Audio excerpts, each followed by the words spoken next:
EverQuest has finally released its roadmap for 2025, detailing the upcoming events, expansions, milestones, and the key items they are working on. Yet, I'm not excited. Hey everybody, TBC here. Today, I'm going to be looking at the 2025 roadmap for EverQuest, and to be honest, I am really disappointed in this, and it could be really summed up with Control C, Control V. Let's have a look. Now, whoever is the first person to put in the comment down below the name of the bar that I'm in right now in EverQuest, you sir can win yourself a Batwing Crunchy, delicious as they are on me.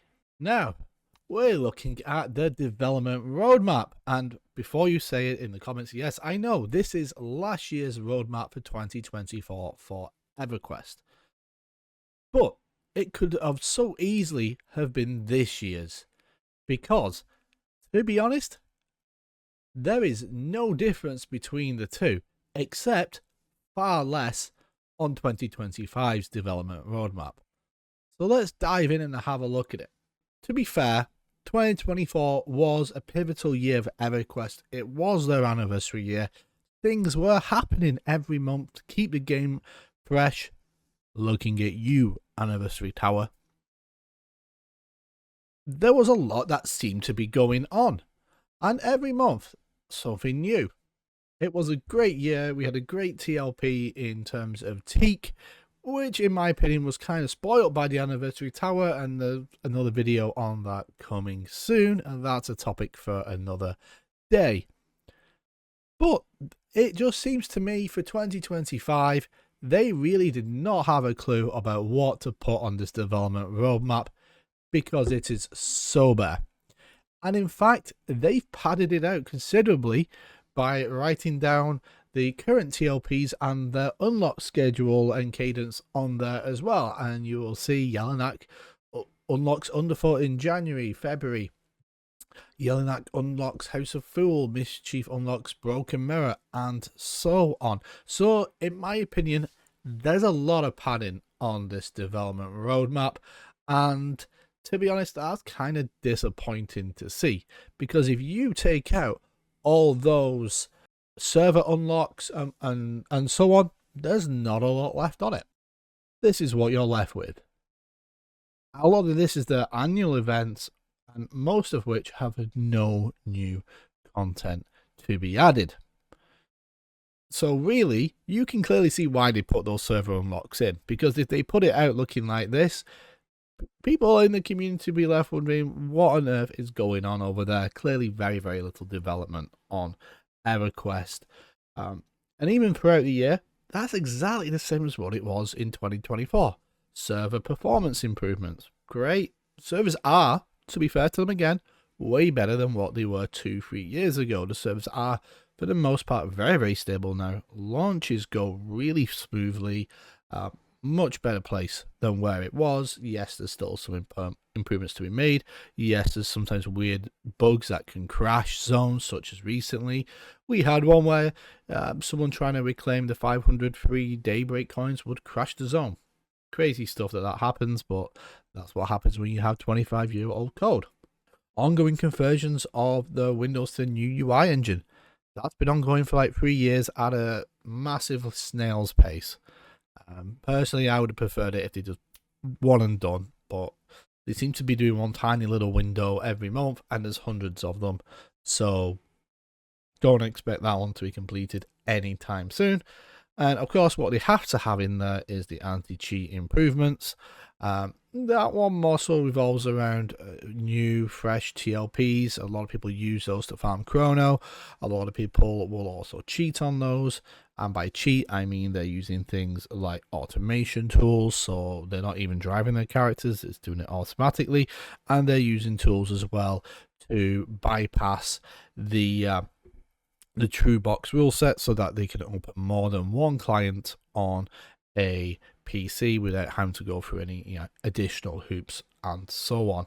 So as you can see, really, really disappointing. Of course, what matters to me is looking at May. So Daybreak are creatures of habit. We know this. Their calendar has been pretty much set in stone now for 3-4 years, runs like clockwork.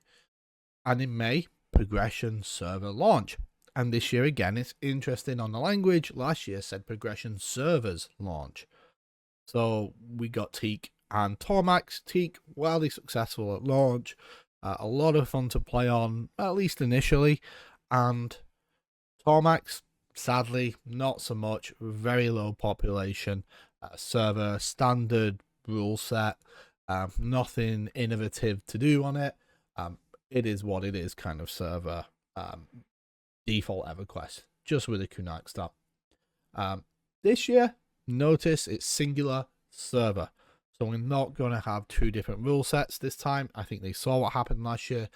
Saw that one was popular, one was not. One's pretty much dead in the water. And even if you look through EG7, Daybreak's parent company's annual report, they don't even mention that there was multiple servers launched. They just basically go again with the singular that Teak launched and it was popular and it was successful. So they've scrubbed Tormax from their memory. They're not going to make that mistake again. We're going to get one server. And I'm going to have another video talking about what we might want or look forward to or can expect maybe from this year's TLP. Clearly a bog standard server, standard rule set isn't going to cut the mustard. That will upset the P99 crowd who sometimes like something new and fresh and but like it to be familiar, but it necessarily doesn't standard server doesn't bring in those that have been playing TLPs for years and want something fresh. The problem this year you'll also have is in May, Teak enters Omens of War, what is considered, in my opinion, to be one of the better raiding expansions. There's a lot of new stuff in there. There's a lot more of a challenge. Now on Teak is not a challenging server. The anniversary gear and tower kind of drew a line through that on top of the already mass amounts of loot and random loot. So I'm not expecting it to be challenging, but that is certainly one of my favorite expansions. And you are not going to pull that player base from Teak launching in Omens of War over to a new progression server. That ain't going to happen. So you need to do something I think truly innovative to bring in a crowd that maybe don't like the random loot, didn't like the anniversary tower, and are waiting to play on a TLP. And these players, in my opinion, do exist, and they are waiting.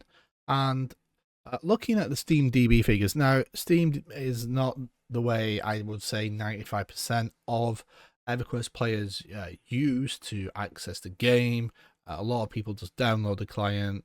It's way easier. I wouldn't use Steam for it. But there are people out there, and you can see by looking at the graphs, even so it is representative of the player base, you can still see the pattern. Every May, when a TLP launches, as it has done for the last several years, excluding 2020 when Arduino launched in March, that was a wildly popular server. And you can see every May there is a spike of players and it shoots way up, and the one from last year being the most popular, just shy of 1,000 players concurrent, which is actually the record that EverQuest has since it came out on Steam. And then you can see it kind of settles down where it is.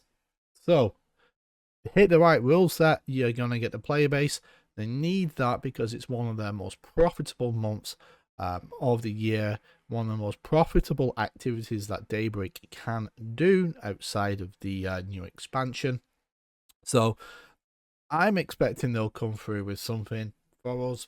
We will see. So there we have it, EverQuest's roadmap for 2025. It is quite bare bones. Clearly they've padded it out with all that unlock information, because otherwise they put it out and it's empty. And there are a few reasons for that. They've lost a few developers, they've lost a few engineers and so on. And when you look at their job postings, year one is pretty much just get to know our games, get to know our tools, and become competent in it. So you've got a 1 year cycle time before really someone is going to be productive coming into Daybreak. So maybe that's one of the reasons why 2025 isn't looking so hot. Let me know down in the comments below what you think of this roadmap. Are you as disappointed as I was to see it?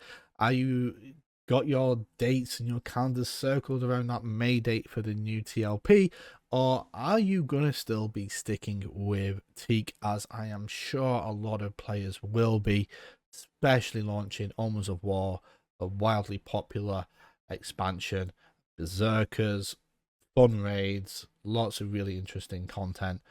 Why would you quit at that point if you're that engaged in Teak? You wouldn't. So we'll probably find out more about the TLP come March. Usually what happens, she'll do an interview and give a few little teasers about what to expect and what it could be, as she did last year.